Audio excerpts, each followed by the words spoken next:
This is an example of a potential conflict in maintaining confidentiality.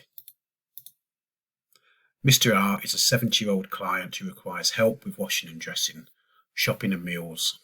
Because he is depressed, he tended to neglect himself.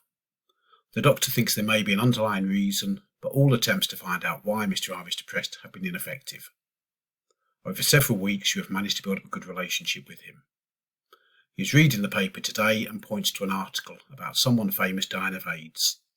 "That's what's the matter with me," he says. "Don't tell anyone, will you?" So what are the issues here?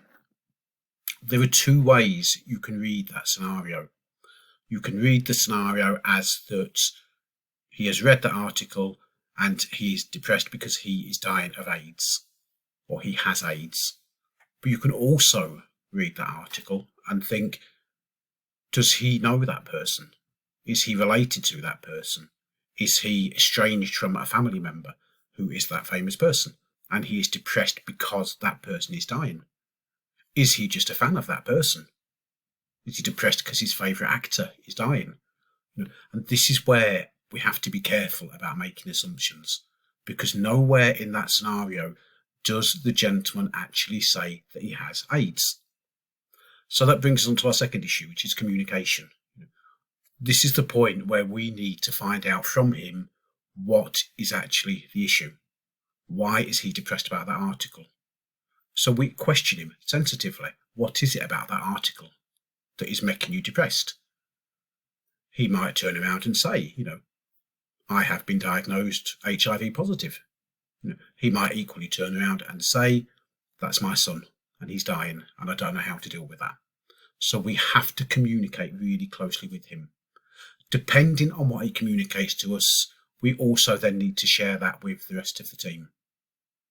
Obviously, if he does communicate with us that he is HIV positive or that he does have AIDS, we need to be making the staff team aware, because there is the risk of this being transmitted through accidental exposure to bodily fluids. So risk assessments will need to be done. We'll need to be very robust in making it safe for the staff to work with the individual, but at the same time not isolating him and not making him feel even worse than he already does.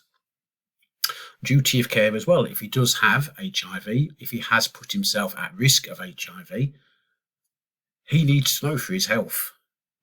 He needs to be able to know what the available treatments are for him. He needs to know that there is treatment out there that can help him to live his life. It does not necessarily mean that he is going to die anytime soon, like this famous person in the newspaper.